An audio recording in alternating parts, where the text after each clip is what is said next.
ছাত্রছাত্রী, আমি তোমাদেরকে আজকে পড়াবো নবম শ্রেণীর ভৌত বিজ্ঞান ও পরিবেশ বিষয়ের একটি গুরুত্বপূর্ণ অংশ। সেটি হলো নিউটনের দ্বিতীয় গতিসূত্র। তোমরা ইতিমধ্যেই প্রথম গতিসূত্র জেনেছ এবং প্রথম গতিসূত্র থেকে আমরা যে জিনিসগুলো পাই, জাড্য ধর্ম, এগুলো আমরা ব্যাখ্যা করেছি এবং বলের সংজ্ঞা পাই, সেটাও আমরা ব্যাখ্যা করেছি। এবারে আমরা চলে যাচ্ছি নিউটনের দ্বিতীয় গতিসূত্র। তো নিউটনের দ্বিতীয় গতিসূত্রের ক্ষেত্রে আমরা প্রথমে জানবো নিউটনের দ্বিতীয় গতিসূত্রটি কী, মানে এর বক্তব্যটা আমরা জানবো, স্টেটমেন্ট যেটাকে বলছে Newton second law of motion. তো কোনো বস্তুর ওপর কীভাবে ভরবেগের পরিবর্তনের হার প্রযুক্ত বলের সমানুপাতিক। বল যেদিকে ক্রিয়া করে বস্তুর ভরবেগের পরিবর্তনের হারও সেই দিকে হয়ে থাকে। এটাকে বলা হয় নিউটনের দ্বিতীয় গতিসূত্র। তাহলে কি বললাম? কোনো বস্তুর ভরবেগের পরিবর্তনের হার বস্তুটির উপর প্রযুক্ত বলের সমানুপাতিক এবং বল যেদিকে ক্রিয়া করবে বস্তুর ভরবেগের পরিবর্তনের হারও সেই দিকে হয়ে থাকবে।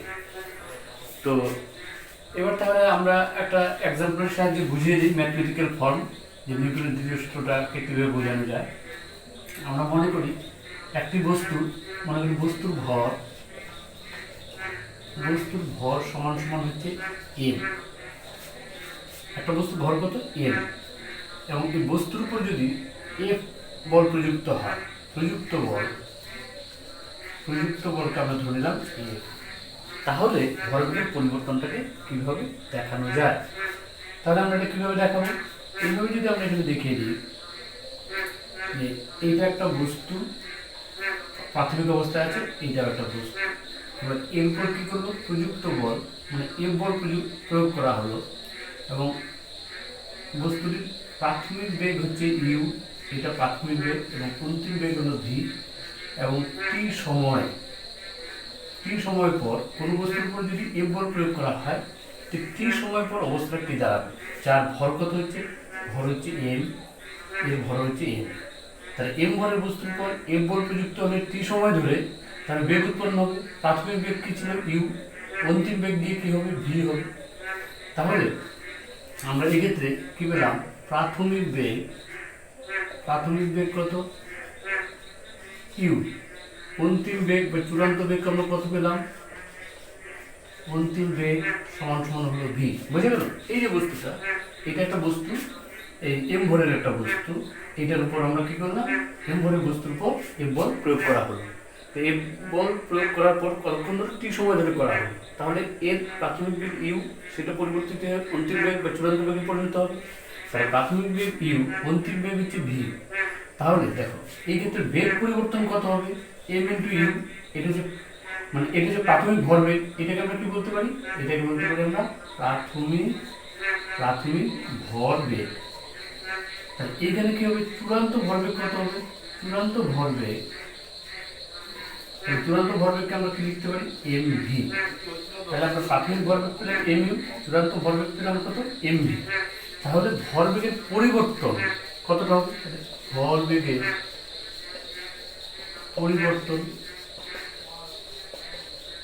ভরবেগের পরিবর্তন হবে m v minus m u. এই পরিবর্তনটা হলো ভরবেগের। এই পরিবর্তনটা কতটা সময় ধরে হলো? টি সময় ধরে হলো। তাহলে ভরবেগের পরিবর্তনের হার কী হবে? তাহলে আমরা লিখতে পারি ভরবেগের পরিবর্তনের হার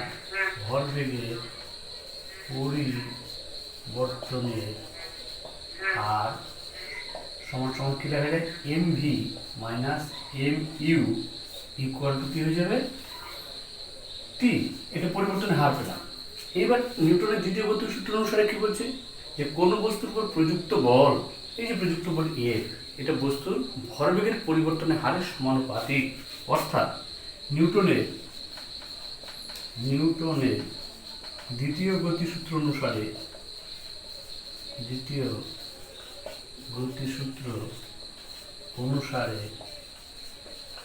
কি হয়ে যাবে? এফ ভেরিজেস কি হবে? M v minus m u by t. Or F varies as আমরা কি লিখতে পারি? M into v minus u by t. তার মানে অর এফ ইকুয়াল টু আমরা লিখতে পারি এম ইন্টু এ তো হোয়াট ইজ এ হলো ভি মাইনাস ইউ বাই কি আমরা পেলাম টি, মানে বেগের পরিবর্তনের হার। তো বেগের পরিবর্তনের হারটাকে কি বলবো, এটাকে বলা হয় ত্বরণ। এটা আমরা ত্বরণ। তাহলে এখানে আমরা কি লিখতে পারি, এফ ইকুয়াল টু হচ্ছে কে ইন্টু এম ইন্টু এ। তো হোয়াট ইজ কে, এখানে কে যেটা হলো, কে হলো একটা ধ্রুবক। তাহলে কে কে আমরা কি পেলাম, কি হলো কে একটা ধ্রুবক। F equal to k m a আমরা পেলাম। তাহলে এইবার লক্ষ্য করো, তাহলে আমরা যদি মনে করি একক ভরে কোনো বস্তুর উপর যদি একক বল প্রয়োগ করা যায় তাহলে একক ত্বরণের সৃষ্টি হবে। অর্থাৎ যদি কি হয়, এম ইকুয়াল টু যদি 1 হয় তাহলে কি হবে, এবং এ ইকুয়াল টু যদি 1 হয়, এফ ইকুয়াল টু যদি 1 হয়, m equal to 1, a equal to 1, তাহলে একক ভরে বস্তুর উপর যদি কি করে একক বল প্রয়োগ করে একক ত্বরণের সৃষ্টি হয়, তাহলে আমরা কি পাচ্ছি, এখানে কে ইকুয়াল টু কি পাচ্ছি 1। অর্থাৎ আমরা পাচ্ছি F equal to m a. এটাই হলো, this is the mathematical form of second law of Newton, মানে নিউটনের গতিসূত্রের হচ্ছে ম্যাথমেটিক্যাল ফর্ম বা গাণিতিক রূপ। তাহলে এইভাবে আমরা কি করতে পারি, নিউটনের দ্বিতীয় সূত্রের গাণিতিক আকারটাকে আমরা বের করতে পারি, যেটাকে বলা হচ্ছে F equal to m a. Very very important. তাহলে প্রযুক্ত বল, কোনো বস্তুর উপর প্রযুক্ত বল, বস্তুর ভর ইন্টু ত্বরণ। তো এটা একটা গুরুত্বপূর্ণ জিনিস। এবার এখান থেকে অনেক কিছু ব্যাখ্যা করবার রয়েছে। তাহলে এখান থেকে আমরা কি পেলাম, এটাকে বলতে পারি আমরা বলের পরিমাপ। তার মানে নিউটনের গতিসূত্র থেকে আমরা কি পাই, বলের পরিমাপ করা যায়। অর্থাৎ এটা হলো বলের পরিমাপ। তো নিউটনের সূত্র থেকে আমরা বলের পরিমাপ করতে পারি, বলের পরিমাপ করে দেখালাম। হ্যাঁ, এফ ইকুয়াল টু এম এ। তবে একটা জিনিস এখানটা মনে রাখবে, আমি পরপর আসবো। এই যে এফ ইকুয়াল টু এম এ পেলাম, এবার প্রযুক্ত বল আর ত্বরণ একই দিকে কাজ করে। এটা ভেক্টর চিহ্নের সাহায্যে কিন্তু এটাকে আমরা এইভাবে লিখতে পারি। এটা ভেক্টর চিহ্নকে এইভাবে এম ইন্টু এ। এটা এ ভেক্টর, এর উপর ভেক্টর চিহ্ন, এর উপর ভেক্টর চিহ্ন দেওয়া আছে। আর এম হচ্ছে এটা হচ্ছে ফিক্সড। তোমরা এটাও দিতে পারো, হায়ার স্টাডিতে এটা রয়েছে আর কি, না হলে এটা দিলেও হয়ে যাবে। তাহলে এই যে এবার পেলাম বলের পরিমাপ করা যায়। আচ্ছা, তাহলে নিউটনের দ্বিতীয় সূত্র থেকে তাহলে আমরা কী কী জিনিস জানতে পারছি। একটা হলো বলের পরিমাপ, অর্থাৎ F equal to m a. এটা আমি করে দেখিয়ে দিলাম। This is the mathematical form of কি second law Newton's of motion. তার মানে নিউটনের দ্বিতীয় গতিসূত্রের এটা গাণিতিক রূপ, গাণিতিক প্রকাশ। এবং এই সূত্রের সাহায্যে আমরা কী করি, নিউটনের দ্বিতীয় সূত্রকে বলের পরিমাপ করা যায়। তাহলে এইটা আমরা পেয়ে গেলাম। এবার আমরা চলে যাচ্ছি নেক্সট যেটা। তো নেক্সট হচ্ছে জাড্য জড়তার পরিমাপ পাওয়া যায় নিউটনের দ্বিতীয় সূত্র থেকে। যে আমরা নিউটনের প্রথম সূত্র থেকে দুটো জিনিস পেয়েছিলাম। একটা কি পেয়েছিলাম, বলের সংজ্ঞা পেয়েছিলাম, আর একটা পেয়েছিলাম জড়তার পরিমাণটা পেয়েছিলাম, জড়তা। হ্যাঁ, দুটো জিনিস আমরা পেয়েছিলাম, জড়তার সংজ্ঞা আমরা পেয়েছিলাম। তো এখানটায় আমরা কি পাচ্ছি, যে জাড্য বা জড়তার পরিমাপ করা যায়। এবার এটা কীভাবে করা যায়, ভেরি সিম্পল। নাম্বার 2, তাহলে জাড্য বা জড়তার পরিমাপ। আচ্ছা, আমি যদি জাড্য বা জড়তার পরিমাপ, তাহলে আমরা বলের সূত্র থেকে প্রথম মানে নিউটনের দ্বিতীয় সূত্র থেকে আমরা প্রথম পেয়েছি যে বলের পরিমাপ করা যায়। 1 নম্বরটা আমরা বুঝিয়ে দিয়েছি। এবং 2 নম্বরে জাড্য বা জড়তার পরিমাপ। এইবার যদি আমরা কী করি, সমান বল মানে একই পরিমাণ বল যদি কী হয়, দুটি ভিন্ন বস্তুতে যদি প্রয়োগ করা যায়, অ্যাপ্লাই করা যায়, তাহলে কী ঘটনা ঘটবে। সেই ক্ষেত্রে দেখো, আমরা ধরলাম দুটি বস্তুতে সমান বল, দুটি বস্তুতে সমান বল সমান সমান এফ প্রযুক্ত হলো, মানে প্রযুক্ত হলো। আচ্ছা, এইবার কি করা হলো, এবার প্রথমটি দেখো, প্রথম বস্তুটির ভর যদি কি হয়, প্রথম বস্তুটির ভর সমান সমান হচ্ছে m1, আর দ্বিতীয় বস্তুটির ভর সমান সমান m2, আর প্রথম বস্তুটির ত্বরণ কত, ত্বরণ হচ্ছে a1। এই ক্ষেত্রে ত্বরণ কত, দ্বিতীয় বস্তুটির ত্বরণ হবে a2। বুঝে গেল? আমরা একটা কি বল ধরলাম, দুটি বস্তুতে সমান বল ধরলাম, সেটা এফ প্রযুক্ত হলো। দুটি বল কোথায় প্রযুক্ত হলো, m1 ভর সম্পন্ন একটা বস্তুতে, আর একটা হচ্ছে m2 ভর সম্পন্ন বস্তুতে। তাহলে প্রথম ভর বস্তুটির ভর হচ্ছে m1 আর ত্বরণ হচ্ছে a1, পরেরটা ত্বরণ হচ্ছে ভর হচ্ছে m2, ত্বরণ হচ্ছে a2। তাহলে সুতরাং আমরা কি লিখতে পারি, m1 a1 equal to m2 a2। তাহলে এখানে কি লেখা যায়, m1/m2 ইকুয়াল টু a2/a1, এই দুটো কলাম রিলেশন। অর্থাৎ এখান থেকে কি আমরা কমেন্ট করতে পারি, এখান থেকে অবভিয়াসলি দেখো a2/a1 আমরা কমেন্ট করতে পারি যে a ইকুয়াল টু, মানে এখান থেকে যেটা আসে আমরা যদি কমেন্ট করে দেখাই a2, হ্যাঁ a2/a1/a2 দ্বারা একটু ঘুরিয়ে নিই, এটাকে আমি আবার ঠিক করে লিখে নিই, তাহলে একবার কমেন্ট করে লিখে দিই, তাহলে তোমাদের বোঝার জন্য ভালো করে বলছি, m1 × a1 equal to m2 × a2।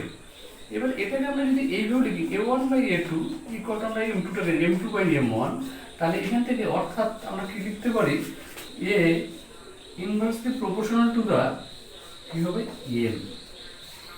লক্ষ্য করো এই a1 এর সাথে m1 আছে, তার মানে সেটা কি হচ্ছে, তাহলে এখানে যে রূপটা ব্যস্ত অনুপাতে আছে, তাহলে এই যে আমরা ডেরিভেশনটা নিয়ে এলাম এর কারণটা কি, সমান বল প্রয়োগ করেছি দুটো বস্তুতে, দুটো বস্তুর ভর ত্বরণ আলাদা, তাহলে আমরা কি পেলাম আলটিমেটলি যে বস্তুর ত্বরণ বস্তুর ভরের সাথে কি হয়, ব্যস্তানুপাতিক হয়। তার মানে কোনো বস্তুতে যদি কি হয়, ভর যদি বাড়ে তাহলে ভর বাড়লে ত্বরণ কমবে, অর্থাৎ ভর বাড়লে কী হবে, কোনো বস্তুর বেগের পরিবর্তনটা কী হবে, কম হবে, তাই না, ভর যদি বাড়ে। আচ্ছা, আবার যদি ভর কমে তাহলে ত্বরণ বাড়বে। তো অর্থাৎ এখান থেকে বলা যায় যে ভর হলো জাড্যের পরিমাপ। তার মানে কি, কোনো বস্তুর মধ্যে ভর বাড়লে কী হচ্ছে, তোমার বেগের পরিবর্তন করা কষ্টসাধ্য হচ্ছে, তার মানে ত্বরণ কম হচ্ছে, এবং ভর যদি কমে তাহলে ত্বরণ বাড়ছে। তাহলে দেখা যায় দুটো, ধরো একটা লরি আছে, একটা হচ্ছে ফাঁকা লরি আর একটা হচ্ছে লোডেড লরি, মালবাহী লরি, মাল ভরে আছে।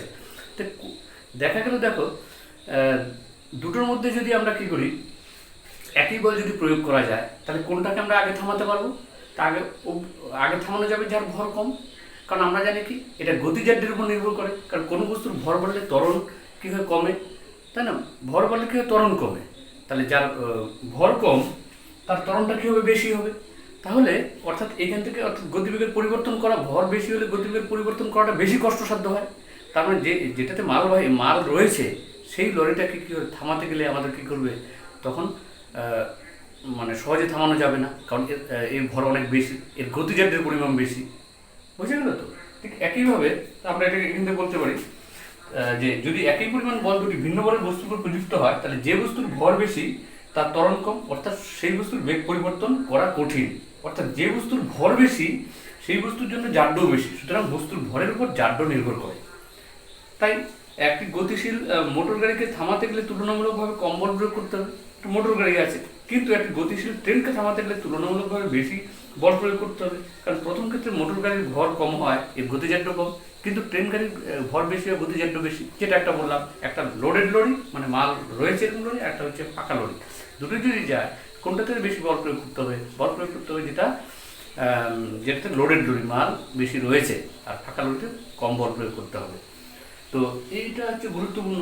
তার মানে দেখো এই জাড্যের পরিমাপ আমরা নিউটনের দ্বিতীয় সূত্র থেকে আমরা করতে পারছি, এটা ভেরি ভেরি ইম্পর্টেন্ট। এবার চলে যাচ্ছে নাম্বার 3। আচ্ছা, নাম্বার 3তে যেটা বলা হয়েছে, দেখো এটাও একটা গুরুত্বপূর্ণ জিনিস, যে বল এবং ত্বরণ বা মন্দনের মধ্যে সম্পর্ক। আচ্ছা, তাহলে কি বলছে, বল এবং ত্বরণ ও মন্দনের সাথে সম্পর্ক, বলের সাথে ত্বরণ বা মন্দনের কি সম্পর্ক রয়েছে। হ্যাঁ, নাম্বার 3, তাহলে নির্দিষ্ট ভরে কোনো একটা বস্তুতে যদি বেশি পরিমাণ বল ক্রিয়া করা যায় বস্তুটির ত্বরণ বেশি হয়। হ্যাঁ, তাহলে নির্দিষ্ট করে একটা বস্তু আছে, ভর ফিক্সড, এবার যদি এটাতে যদি বেশি বল প্রয়োগ করা যায় তার ত্বরণ কী হবে, বেশি হবে, আর কম বল প্রয়োগ করলে ত্বরণ কম হবে, অর্থাৎ বস্তুর ত্বরণ প্রযুক্ত বলের সমানুপাতিক। কারণ আমরা এখানে সূত্রটা পেয়েছি, যে আমরা কি পেয়েছি, এ ভেরিজেস এ, দেখো F equal to m b, এবার এম ইকুয়াল টু ফিক্সড নির্দিষ্ট ভর, এবার এম যদি কি হয়, ধ্রুবক হয়, এম ধ্রুবক, তাহলে এই সমীকরণটা তোমরা দেখবে অঙ্কের ক্ষেত্রে আছে, হ্যাঁ, প্রপোর্শনালিটি যে চ্যাপ্টারটা এখানে পাবে, তাহলে এফ ভেরিজেস কী হয়ে যাবে, এ হয়ে যাবে। তাহলে আমরা কী পাচ্ছি, যে কোনো বস্তুর কী হয়, কোনো বস্তুর ক্ষেত্রে মানে নির্দিষ্ট ভরের বস্তুর ক্ষেত্রে প্রযুক্ত বল ত্বরণের সমানুপাতিক। তার মানে কি, ত্বরণ বাড়লে বল বাড়বে, বল বাড়লে ত্বরণ বাড়বে। ঠিক আছে, এটা হচ্ছে নাম্বার 3। এবার হচ্ছে অপ্রতিমিত বলের কোনো বস্তুর বৈশিষ্ট্য, নাম্বার 4। এবার অপ্রতিমিত বল, এটাকে যদি বললাম না, আমি প্রতিমিত বল অপ্রতিমিত বল বলেছিলাম, আচ্ছা, যে মানে ব্যালেন্সড ফোর্স আর ইমব্যালেন্স ফোর্স, একটি বস্তুতে অপ্রতিমিত বল প্রযুক্ত হলে বস্তুর ত্বরণ বা মন্দনের সৃষ্টি হয়। অপ্রতিমিত ফলে কি হয়, বলকে কারণ বলকে কারণ এবং ত্বরণ মন্দনকে কি বলা হয়, ফল বলা হয়। বোঝা গেল ব্যাপারটা? তো কোনো বস্তুর ক্ষেত্রে আমরা এটা বলতেই পারি যে যে অপ্রতিমিত বল, কোনো বস্তুর ক্ষেত্রে অপ্রতিমিত বল যদি প্রযুক্ত হয় তাহলে বস্তুর ত্বরণ বা মন্দনের সৃষ্টি হয়। তো বলকে কারণ এবং ত্বরণ বা মন্দনকে আমরা কি বলতে পারি, ফল বলতে পারি। ঠিক আছে? অপ্রতিমিত বল প্রয়োগ করলে এই ঘটনা হয়ে থাকে, কোনো বস্তুর মধ্যে ত্বরণ বা মন্দনের সৃষ্টি হতে পারে। হ্যাঁ, তো এবার বল যদি কারণ হয় তাহলে ত্বরণ বা মন্দন কি হবে, এটা হবে ফল। আচ্ছা, এইটা হলো নিউটনের দ্বিতীয় গতিসূত্রের চতুর্থ পয়েন্ট, যেটা এই জিনিসগুলো আমরা নিউটনের দ্বিতীয় গতিসূত্র থেকে জানতে পারি। তা আবারও পয়েন্টগুলো বলছি, কী কী জানা যায়। 1 নম্বর হচ্ছে বলের পরিমাপ, নিউটনের দ্বিতীয় সূত্র থেকে জানা যায়। জাড্য বা জড়তার পরিমাপ। 3 নম্বর হচ্ছে বল ত্বরণ বা মন্দনের মধ্যে সম্পর্ক যেটা আছে, অর্থাৎ বল আর ত্বরণ বা মন্দন কী হয়, সমানুপাতিক হয়। আচ্ছা, অপ্রতিমিত ফলের ফলে কী হয়, বস্তুর গতির বৈশিষ্ট্য আমরা জানতে পেরেছি। এবার এখানটা বলা হচ্ছে যে এই যে এই সম্পর্কটা রয়েছে, আমরা যেটা বলি F equal to m a, F equal to m a, এটাকে আমি ভেক্টর চিহ্ন দিয়ে দেখাতে চাই। ভেক্টর, তার মানে এটা যে ভেক্টর রাশি, এটা হচ্ছে ভেক্টর রাশি। তোমরা জানো বলো ভেক্টর রাশি, ত্বরণ ভেক্টর রাশি। ভেক্টর রাশি কাকে বলে তোমাদের জানা রয়েছে, আমরা প্রথম চ্যাপ্টারে আমরা পড়িয়েছি। এবার বলের অভিমুখ আর ত্বরণের অভিমুখ দেখো, এটির যে ডাইরেকশন যেটা, সেটা কি হবে, একই হবে। আর প্রযুক্ত বল এর অভিমুখ, বস্তুর অভিমুখ যদি এক হয় তাহলে বস্তুতে কি হবে, ত্বরণের সৃষ্টি হবে। দুটোরই যদি অভিমুখ একই দিকে থাকে তাহলে কি ত্বরণের সৃষ্টি হবে, অর্থাৎ বস্তুর বেগ বৃদ্ধি পাবে। আর বস্তুতে এফ মানে এই যে এফ যেটা আছে, প্রযুক্ত বল যতক্ষণ ক্রিয়া করবে ততক্ষণ ত্বরণ সৃষ্টি হবে, আর বস্তুর বেগ কি হবে, বাড়তে থাকবে। এবং বলের ক্রিয়া বন্ধ হলে ত্বরণ আর থাকবে না। বল যদি ক্রিয়া না করে তখন ত্বরণ থাকবে না, বেগও আর বাড়বে না। বস্তুটি কি করবে, অন্তিম বেগ নিয়ে সমবেগে গতিশীল থাকবে। এই জিনিসটা মনে রাখবে, বলের ক্রিয়া যদি বন্ধ হয় ত্বরণ থাকবে না, তখন বস্তুটি কি করবে, অন্তিম বেগ নিয়ে সমবেগে চলতে থাকবে।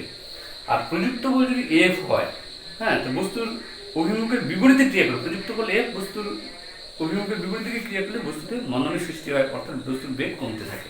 বুঝে গেল? দুটো একই দিকে যদি ক্রিয়া করে তাহলে কি হবে, বস্তুর ত্বরণটা কী হবে, বাড়বে এবং বেগ পরিবর্তনের হারটাও বৃদ্ধি পাবে। বুঝতে পারলে? অর্থাৎ বাড়বে। কিন্তু প্রযুক্ত বল এবং যদি কি হয়, ত্বরণ যদি বিপরীত দিকে কাজ করে তাহলে কিসের সৃষ্টি হয়, মন্দন সৃষ্টি হয়। তো ত্বরণ বা মন্দন তোমাদের কি জানা আছে? তো এটা হলো নিউটনের দ্বিতীয় গতিসূত্র। এবার এরপরে যে পরের নেক্সট ক্লাসে যে আলোচনাটা রাখবো সেটা হলো বলের একক। বল কাকে বলে তোমরা জেনেছো, এবার বলের সিজিএস এবং এসআই এককগুলো বলবো, বলের পরম একক এবং অভিকর্ষীয় একক নিয়ে পরের ক্লাসে আমরা আলোচনা করছি।